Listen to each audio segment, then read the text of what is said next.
ہم بات کرتے ہیں ان مختلف اصطلاحوں کے بارے میں جو فقہ کے اندر استعمال ہوتی ہیں، جو فقہ کے اندر استعمال ہوتی ہیں، اس میں سے ایک چیز خلا ہے، خلا، مہر، عدت، ہم اس پہ بات کرتے ہیں۔ تو سب سے پہلے یاد رکھیں، خلا، مہر، عدت، یہ تین چیزیں ابھی ہم ڈسکس کر رہے ہیں۔ ان چیزوں کو ایک تو آپ کو انٹرویو میں یہ سوال آدمی پوچھے جاتے ہیں کیونکہ یہ بالکل بنیادی سوالات ہیں، ان کے بارے میں آپ کو پتہ ہونا چاہیے۔ خلا کا لفظی معنی ہوتا ہے اتارنا، اتار دینا، اتارنا۔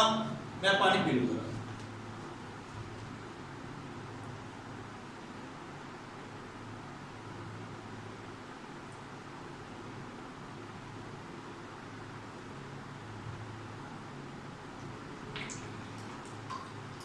یہ ابھی میں انشاءاللہ تعالی اس کو سارا کلیئر کرتا ہوں۔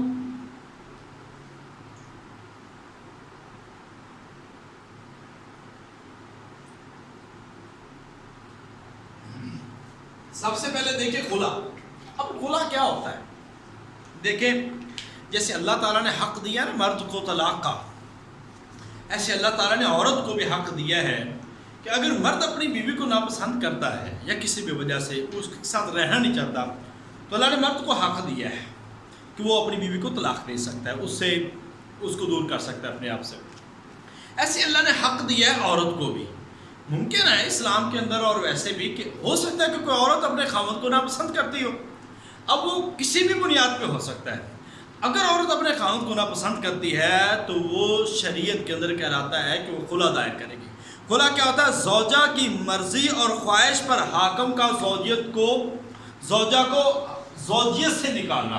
میں پھر کہہ رہا ہوں، زوجہ کی مرضی سے اور خواہش سے حاکم کا زوجہ کو زوجیت سے نکالنا، ٹھیک ہے؟ یہ خلا ہوتا ہے۔ اور یاد رکھیں، خلا جب لے لیا جاتا ہے اس کے بعد واپسی نہیں ہوتی، اس کے بعد واپسی نہیں ہوتی، اور خلا بذات خود ہی طلاق ہوتی ہے۔ خلا بذات خود ہی طلاق ہوتی ہے۔ اب یہ نہیں ہے کہ عورت نے خلا لے لیا تو پھر وہ ڈیمانڈ کرے کہ مرد مجھے طلاق دے، طلاق ہوگی۔ خلا جس نے لے لیا وہ بذات خود کیا ہو جاتی ہے؟ طلاق ہو جاتی ہے۔ اور اسلام کے اندر جو ہے خلا جائز ہے، خلا جائز ہے۔ اور اس کی تفصیل اگر آپ پڑھنا چاہیں تو ڈیٹیل میں سورہ بقرہ کے اندر اللہ تعالیٰ دوسرا پارہ کا جو آخری جو 5 رکوع ہیں اس کے اندر تفصیل سے اس کی چیزیں جو ہے نا وہ بیان کی گئی ہیں۔ خلا کا لفظی معنی اتارنا، اور یہ خلا کس کا حق ہے؟ دیکھیں، یہ پوچھا جا سکتا ہے کہ خلا کس کا حق ہے، مرد کا یا عورت کا؟ تو یہ حق عورت کا ہے۔ طلاق کس کا حق ہے؟ یہ حق مرد کا ہے۔ خلا کا مطلب کیا ہوتا ہے؟ زوجہ کی مرضی اور خواہش سے حاکم کا زوجہ کو زوجیت سے نکالنا، اور یہ خلا اسلام کے اندر ہے، جائز ہے۔ اور ایسے واقعات ہوئے۔ اب آپ کو ایک اسائنمنٹ چھوٹی سی میں دینے لگا ہوں، آپ نے تاریخ کے اندر یہ چیزیں یاد رکھنی ہے کہ سب سے پہلا خلا کس نے کیا، اس کے بعد طلاق کا، اس کے بعد آپ نے الا کا، اظہار کا، یہ چیزیں آپ نے ذہن میں رکھنی، اس کے بارے میں آپ نے تیار ہونا ہے۔ کل میں نے آپ سے پوچھنا ہے کیونکہ آج یہ فقہ و علوم الفقہ پہ لاسٹ لیکچر ہے، اور اس کو میں نے کمپلیٹ کر دیا، پوری کتاب کو میں نے تھورولی پڑھ کے آپ کو ساری چیزیں میں نے یہاں پہ کلیئر کر دی ہیں۔ اور اس کو میں نے الحمدللہ تقریباً 3 گھنٹے کل، 2 گھنٹے آج لگا کے اس کتاب کو 5 گھنٹوں میں نے وہ بنیادی چیزیں آپ کے سامنے لے کے آیا ہوں جو آپ اس مختصر سے وقت میں سن لیتی ہیں، اور آپ کا زیادہ سے زیادہ ٹائم جو ہے سیو ہو جاتا ہے۔ اب ہم بات کرتے ہیں مہر پہ۔ مہر کیا ہوتا ہے؟ حق مہر۔ اس کے لیے قرآن کے اندر 3 لفظ استعمال ہوئے ہیں، ایک ہے صداق، صدقاتہن نحلہ، اور نحلہ بھی آیا، ٹھیک ہے، اور اجر۔ یہ 3 الفاظ کس کے لیے ہیں؟ مہر کے لیے۔ وَآتُوهُنَّ أُجُورَهُنَّ بِالْمَعْرُوفِ، اور تم دو ان کے اجر۔ اب یہ کیا ہوتا ہے؟ حق مہر، یعنی کہ شادی بوقت نکاح خاوند اپنی بیوی کو اس کے ساتھ زوجیت کے تعلقات قائم کرنے کے لیے جو ایک مہر مقرر کرتا ہے، ایک رقم مقرر کرتا ہے، اس کو حق مہر کہتے ہیں۔ اب حق مہر کی 2-3 قسمیں ہیں۔ پہلے تو بنیادی طور پر 2 ہیں، مہر معجل، مہر معجل، ایسے